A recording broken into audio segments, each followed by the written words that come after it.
Dua orang tewas dalam aksi demo penolakan pemekaran wilayah di distrik Dekai, Kabupaten Yahukimo, Papua.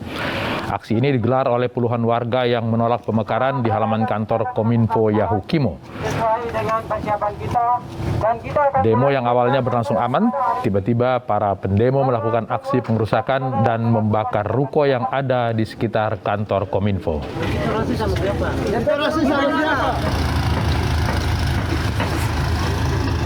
Karena aksi demo semakin anarkis, petugas terpaksa mengambil tindakan tegas terhadap pendemo. Polisi masih menyelidiki dugaan provokator dalam aksi yang melukai seorang anggota tersebut. Aksi pembakaran ini membutuhkan langkah cepat dari para pihak kepolisian untuk melakukan tindakan-tindakan penyelamatan terhadap para masyarakat yang berdagang di sekitar kantor Kominfo.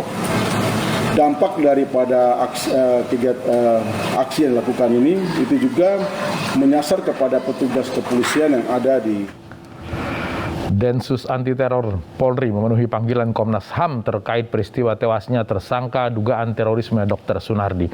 Komnas HAM akan mendalami potensi pelanggaran HAM dalam kasus tersebut.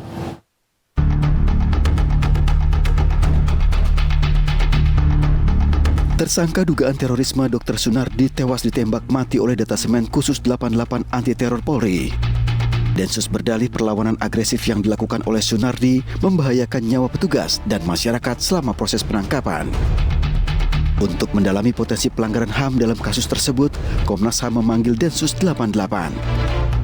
Dengan menunjukkan sejumlah bukti rekaman kamera pengawas di sekitar lokasi, Densus menjelaskan proses penegakan hukum terhadap tersangka. Densus juga menjelaskan penetapan status tersangka dugaan terorisme terhadap Dr. Sunardi. Kita menjamin bahwa seluruh tindakan yang dilakukan oleh petugas Densus telah mengikuti prosedur yang dilatihkan, didrill terhadap mereka melalui langkah-langkah mekanisme penegakan hukum yang sudah diikuti oleh petugas yang dilibatkan dalam operasi atau dalam kegiatan. Komnas HAM juga berencana akan menemui keluarga Dr. Sunardi di Solo, Jawa Tengah untuk mendalami keterangan yang disampaikan oleh Densus. Dr. Sunardi ditetapkan sebagai tersangka yang merupakan anggota kelompok teroris Jaringan Jamaah Islamiyah. Ia memiliki peran pernah menjabat sebagai Amir Khidmat, penasihat Amir JI, dan penanggung jawab Hilal Amar Society. Apa hasil pemeriksaan Komnas HAM terhadap Densus? Kita berbincang dengan Koordinator Bidang Pemantauan dan Penyelidikan Komnas HAM, Endang Sri Melani, dan Ketua Harian Kompolnas, Beni Mamoto. Selamat malam Mbak Melani dan Pak Beni. Selamat malam. Selamat malam Mas Latif. Ya, saya ke Mbak Mei dulu. Mbak Mei, apa hasil pendalaman tadi? Apakah sudah ada kesimpulan atau akan ada pemeriksaan lanjutan? Ya, makasih banyak Mas Latif. Memang tadi kita melakukan permintaan keterangan untuk memperdalam informasi terhadap Densus 88. Memang semula rencananya kita akan melakukan pemanggilan Mas Latif, cuman ternyata ada itikat baik ataupun niat baik dari Densus 88 yang kemudian sebelum kita mengeluarkan surat panggilan ternyata sudah berkenan hadir langsung ke Komnas HAM, sehingga kita mengapresiasi keterbukaan Densus tersebut dan menganggap ini sebagai skema yang proaktif dari pihak Densus. Nah, apa yang kami dapatkan memang Komnas HAM mendapatkan cukup banyak informasi yang detail terkait dengan peristiwanya itu sendiri, termasuk juga soal keterkaitan antara Dr. Sunardi dengan berbagai organisasi yang memang diduga bagian dari jaringan teroris seperti itu. Nah, prosesnya ini memang tidak bisa kita buka karena memang untuk kepentingan penegakan hukum. Tetapi intinya memang Komnas HAM memperoleh informasi yang cukup detail dari pihak Densus seperti itu. Baik, batasan yang ingin diperoleh oleh Komnas dari pemeriksaan ini apa? Iya, batasan yang ingin peroleh di Komnas HAM adalah memang ada beberapa pertanyaan yang masuk ke Komnas HAM terkait dengan kenapa sih peristiwa ini terjadi penangkapan hingga menyebabkan kematian terhadap korban seperti itu. Nah, apakah memang dalam proses tersebut ada dugaan pelanggaran HAM sehingga menyebabkan kematian dan lain-lain, dan bagaimana sebenarnya kronologis peristiwa yang terjadi sehingga kemudian anggota Densus 88 mengeluarkan tembakan yang mengakibatkan kematian. Dan informasi itu yang memang kami dalami, apalagi peristiwanya terjadi pada malam hari dan juga terjadinya di jalan, seperti itu Mas. Oke, dari pemutaran video tadi itu terjawab tidak pertanyaan itu? Ya, memang sedikit banyak cukup terjawab secara detail karena memang selain menyampaikan dokumen berupa foto, beberapa foto dan juga video dijelaskan dari CCTV yang diambil di sekitar lokasi, dijelaskan secara detail oleh pihak Densus 88 bagaimana kronologis mulai dari Dr. Sunardi keluar yang kita sebut sebagai titik awal sampai kemudian berhenti sekitar 3 km lah dari posisi awal itu karena menabrak box dan juga sudah dilumpuhkan juga oleh petugas saat itu. Oke, baik.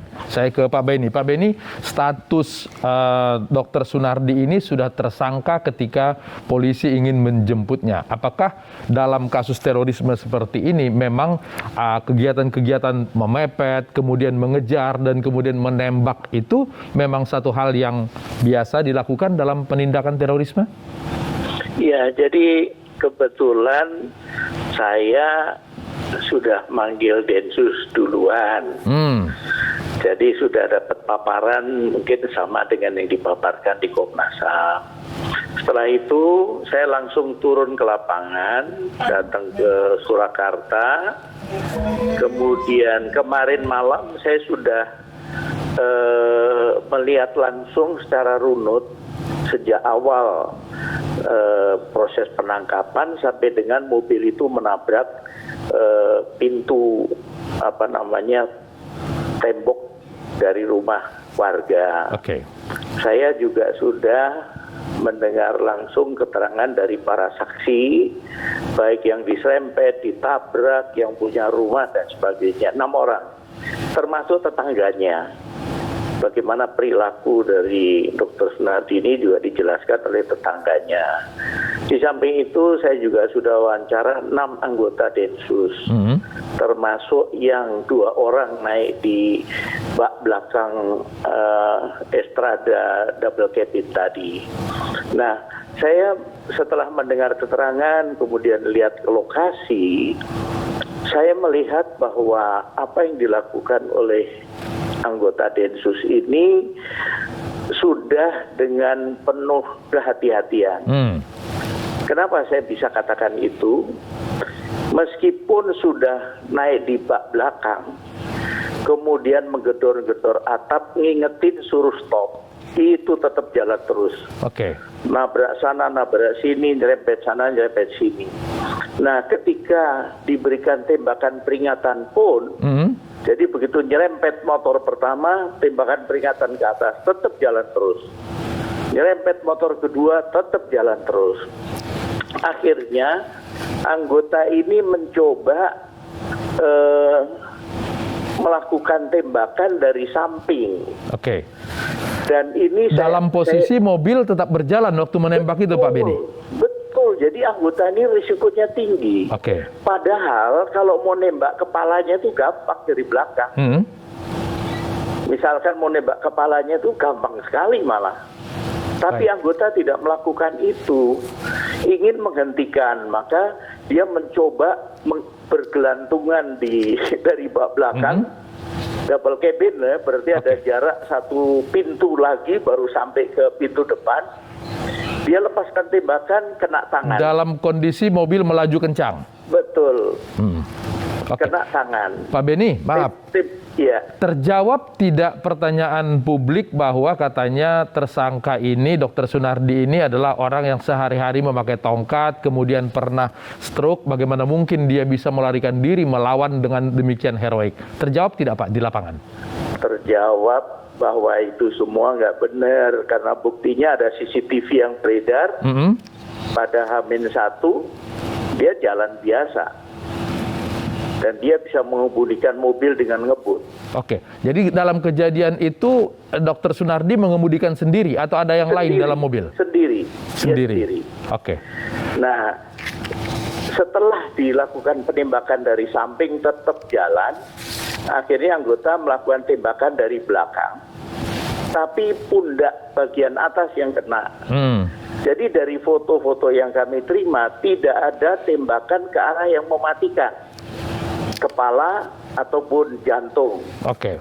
Menurut saya kematian ini lebih kepada benturan yang sangat keras ketika dia mengemudi kemudian menabrak tembok, itu mobilnya sampai kapnya naik. Baik.